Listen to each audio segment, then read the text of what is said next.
제주 지역 쓰레기 대부분을 처리하는 동복리 환경자원순환센터가 주민들에 의해 이틀째 봉쇄됐습니다. 주민들은 제주도가 지원 사업 약속을 안 지켰다며 오영훈 지사의 사과 없이는 추가 협상도 없다는 입장인데 수거 차량들이 멈추기 시작하면서 쓰레기 대란 우려가 커지고 있습니다. 김찬영 기자입니다. 천막과 주민들로 막혀있는 제주 환경자원순환센터 입구. 주민 200여 명이 모여 차량 진입을 막고 무기한 농성을 알리는 집회까지 열었습니다. 주민들은 제주도가 센터 건립 당시 약속한 지원 사업을 지키지 않았다며 책임을 제주도에 넘겼습니다.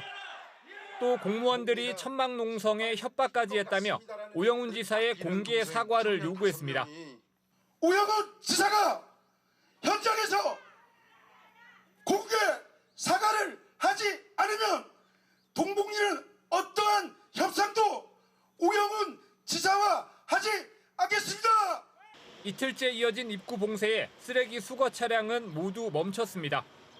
센터 앞에서 기다렸던 차량들도 모두 차고지로 이동했습니다. 제주시에서 쓰레기를 수거하는 차량은 30대가 넘는데요. 실은 쓰레기를 내리지 못하면서 이틀째 발이 묶여 있습니다. 클린하우스에는 벌써부터 쓰레기가 넘치고 있습니다.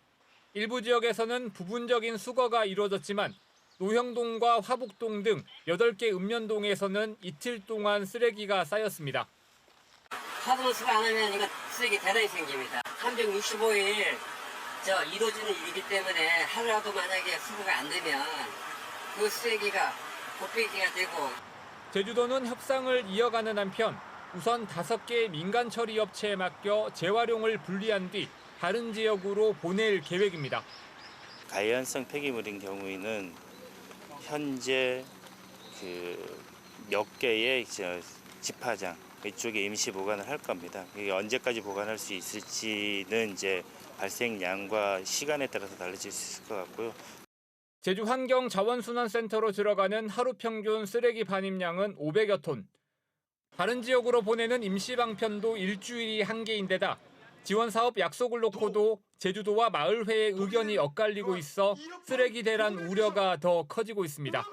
MBC 뉴스 김찬현입니다. 오영훈 도지사가 오는 12일 기자들을 만나고 새 정부 출범 이후 제주 지역 현안에 대한 입장을 밝힙니다. 제주도 의회 정례회가 내일부터 18일 동안의 회기로 열립니다. 이번 주 주요 일정을 김항섭 기자가 전해드립니다. 오영훈 도지사가 오는 12일 기자들과 소통 간담회를 갖습니다. 새 정부 출범 이후 제주형 기초자치단체 도입과 제주 제2공항 건설 등 제주 지역 현안에 대해 어떤 입장을 밝힐지 주목됩니다. 또 이재명 대통령의 제주 지역 공약을 구체적으로 실천하기 위한 계획에도 관심이 쏠립니다. 제439회 제주도의회 1차 정례회가 내일부터 오는 27일까지 18일 동안 열립니다. 이번 정례회에서는 제주도가 새 정부 경제정책에 선제적으로 대응하기 위한 새 정부 경제정책 추진단을 신설하는 내용의 조례 개정안을 심사합니다. 또 공항소음 피해 학교 지원을 강화하기 위한 조례안과 농경지 진출입로에 도로 점용료를 면제하는 내용의 조례안을 다룰 예정입니다. 중산간 개발 기준 변경안에 대한 토론회가 오늘 도의회에서 열립니다. 이번 토론회는 제주도가 제시한 중산간 개발 기준 변경안에 대해 전문가와 시민단체 관계자 등이 우려되는 문제와 해법 등 다양한 의견을 제시할 예정입니다. 제주도는 중산간을 1, 2구역으로 나눠 이 구역에서는 골프장이 없는 관광 개발 등을 허용하는 방안을 추진하고 있는데 시민단체는 중산간 난개발을 불러온다며 반발하고 있습니다. 삼다 콘서트가 오는 13일 개막합니다.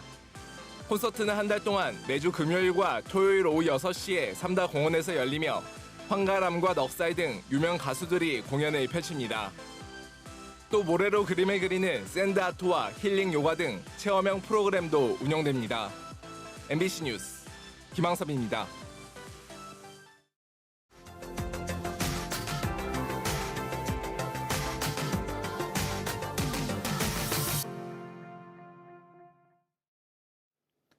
직장에 다니는 근로자의 퇴직금은 통상 회사나 개인이 퇴직 이후를 대비해 별도로 관리하게 돼 있습니다.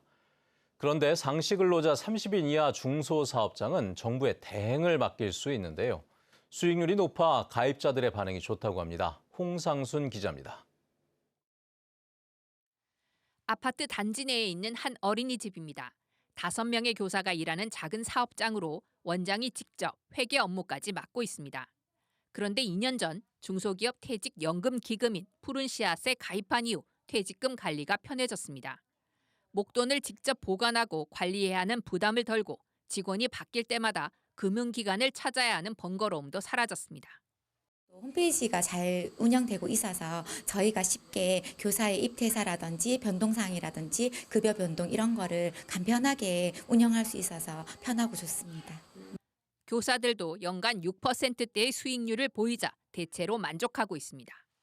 이전 금융기관에서는 수익률이 2%대였는데 옮기고 나니까 6%대로 올라서 마음이 든든합니다. 푸른 씨앗은 2022년 9월에 도입한 정부의 공적 퇴직연금 제도 중 하나로 상시 근로자 30인 이하 사업장만 가입할 수 있습니다. 모든 가입자의 퇴직금을 한데 모아 관리하고 이익은 똑같이 배분하는 방식입니다. 제도가 생긴 첫 해는 전국에서 2,400여 개 사업장이 가입했는데 지금은 2만 7천여 곳으로 10배 이상 늘었습니다. 기금 규모는 지난해 1조 원을 돌파했고 올 들어 3천억 원이 더 늘었습니다. 근로복지공단은 가입 사업장을 늘리기 위해 다양한 혜택을 제공하고 있습니다. 푸른 씨앗은 국내 유일의 공적 퇴직연금 기금 제도로 사업주와 근로자 모두에게 3년간 10%의 재정지원금과 수수료 전액 면제 혜택을 제공합니다. 정부는 중소기업의 퇴직금 관리 부담을 덜어주기 위해 가입 범위를 50인 이하 또는 100인 이하 사업장으로 점차 확대할 예정입니다. MBC 뉴스 홍상순입니다. 동해안 지역에 밀집한 시멘트 공장은 대표적인 대기 오염 시설입니다. 다양한 폐기물이 시멘트 생산에 쓰이면서 환경 오염 논란도 여전히 적지 않은 상황인데요. 생산 과정이 많이 개선됐다고는 하지만 일부 주민들은 여전히 피해를 호소하고 있습니다. 조규환 기자입니다. 삼척시 남양동에 사는 주민 30여 명이 이른 아침부터 거리로 나왔습니다. 대부분이 수십 년간 시멘트 공장 주변에 살고 있는 70세 넘는 노인들입니다. 이들은 시멘트 공장에서 나오는 악취와 오염물질 등으로 피해를 입고 있다고 말합니다.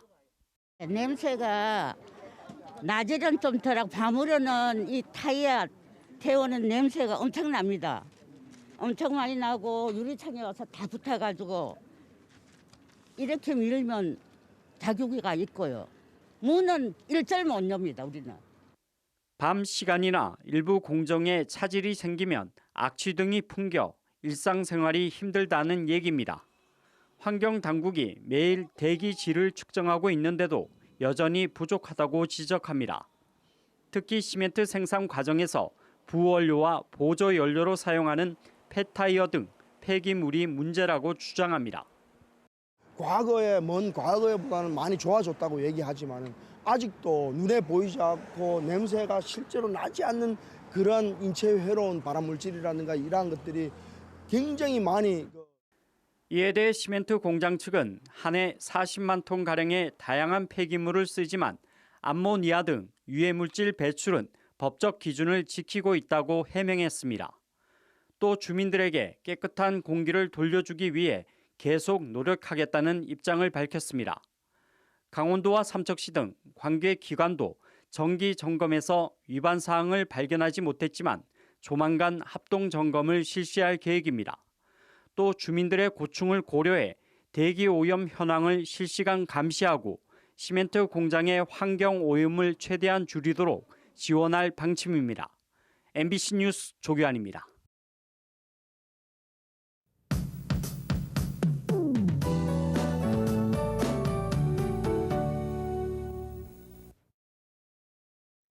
주말 동안 흐리고 습한 날씨가 이어졌는데요. 오늘 계속해서 흐린 하늘 보이겠습니다.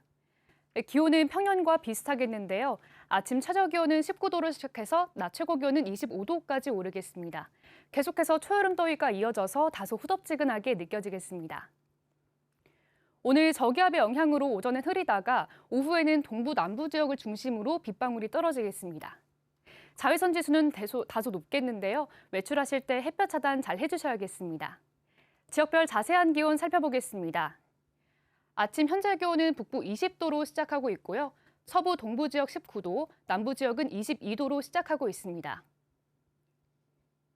낮 최고 기온은 북부 25도, 산간 지역 21도, 동부 지역은 24도로 예상됩니다. 도서 지역은 계속 흐린 하늘이 이어지겠는데요. 바다 안개가 섬으로 유입되면서 가시거리가 급격하게 짧아지는 곳이 있겠습니다. 교통안전에 유의하시기 바랍니다. 바다의 물결은 최고 2.5m로 다소 높게 일겠습니다. 안개도 끼겠고 돌풍과 함께 번개가 치는 곳도 있겠는데요. 항공기 운항에 차질이 있을 수 있으니 이용객들은 사전에 운항 정보 꼭 확인하시기 바랍니다. 이번 주까지는 계속해서 약한 비가 이어지겠습니다. 저기압의 북상 정도에 따라서 소강 상태를 보이는 곳도 있겠습니다. 날씨였습니다. 제주 지역 인구 감소가 1년 넘게 이어지고 있습니다. 행정안전부에 따르면 지난달 기준 제주 주민등록 인구는 66만 7,242명으로 한 달 전보다 217명 줄어 2023년 5월부터 25개월 연속 감소세를 기록했습니다. 연령별로는 아동 인구가 321명 줄며 감소폭이 가장 컸고 이어 청년, 청소년 순이었습니다. 반면 고령 인구는 증가세를 이어가며 전체 인구의 19.4%를 차지해 올해 안에 고령 인구 비중이 20%인 초고령 사회에 진입할 것으로 예상됩니다. 올봄 제주 지역은 이상 고온과 저온이 반복되며 기온 변동이 심했던 것으로 나타났습니다. 제주지방기상청의 봄철 기후 특성과 원인 분석 결과에 따르면 지난 3월 하순 고온이 일주일 지속되며 평균 기온이 13.2도까지 올라 역대 7위를 기록했습니다. 반면 5월 제주도 평균 기온은 17.5도로 최근 10년 중 가장 낮았습니다. 또 우리나라 주변 해역 해수면 온도도 12.2도로 같은 기간 가장 낮았는데 기상청은 따뜻한 해류 유입이 감소하고 대기 중 찬 공기가 유입됐기 때문으로 보고 있습니다. 해경이 물놀이 사고에 빠른 대응을 위해 수상 레저 업체와 공동 대응합니다. 서귀포해양경찰서는 물놀이객이 많은 중문과 표선, 사계와 하요 해수욕장에서 발생하는 연안 안전사고 대응을 위해 6개 수상 레저 업체와 구조 협력 체계를 구축했습니다. 이에 따라 해경과 업체는 구조 물품과 정보 등을 공유하며 사고 발생 시 골든타임 확보를 위해 즉각적인 초동 조치를 할 계획입니다. 또 물놀이 장소와 유형에 맞춰 이안류 표류객 구조와 서핑 사고 등에 대해 사전 훈련을 진행합니다. 최근 제주에서 혀가 빨개지는 성홍열 환자가 크게 늘고 있습니다. 제주도에 따르면 올 들어 지난달까지 제주에서 확인된 성홍열 환자는 40명으로 지난해 전체 환자 수에 육박하고 있습니다. 성홍열 환자는 제2급 법정 감염병으로 발열과 두통 등이 시작해 전신에 발진이 나타나는 급성 발열성 질환으로 호흡기 분비물과의 직접 접촉이나 오염된 물건을 통해 전파됩니다. 제주 지역은 환자의 90% 이상이 10살 미만인데 보건당국은 유치원과 어린이집 등에서 감염병 예방수칙 준수를 당부했습니다. 제주 지역 외식업체의 경쟁력을 키우기 위한 경영 상담 지원 사업이 이뤄집니다. 모집 대상은 제주에서 영업신고 후 6개월 넘게 영업 중인 일반과 휴게 음식점으로 선착순에 따라 30곳의 전문가가 직접 상담을 지원합니다. 지원 분야는 경영관리와 홍보 마케팅, 메뉴 개발 등 6개 분야며 청년 키움 식당 수료 창업자와 안심 식당 지정 업소는 우선 지원 대상입니다. 상담은 사전 유선 조사와 현장 진단을 통해 이뤄지며 제주 소상공인 경영지원센터 누리집을 통해 신청할 수 있습니다. 해외 입양인 가족을 제주로 초청해 정서적 회복을 도와주는 프로그램이 제주에서 추진됩니다. 이번 프로그램에는 미국과 영국, 캐나다 등에서 해외 입양인과 가족 90여 명이 참가하며 이들을 맞이하는 환영의 밤 행사가 어제 저녁 제주에서 열렸습니다. 참가자들은 오는 11일까지 제주에서 3박 4일 동안 지내며 유명 관광지를 방문하거나 공연 등을 관람합니다.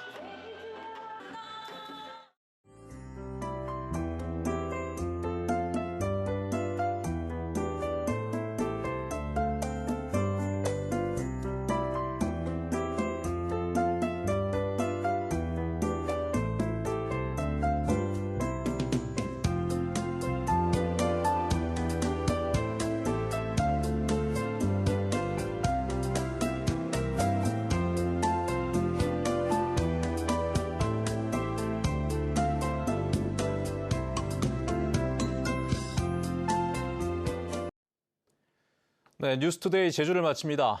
시청해주신 여러분 고맙습니다.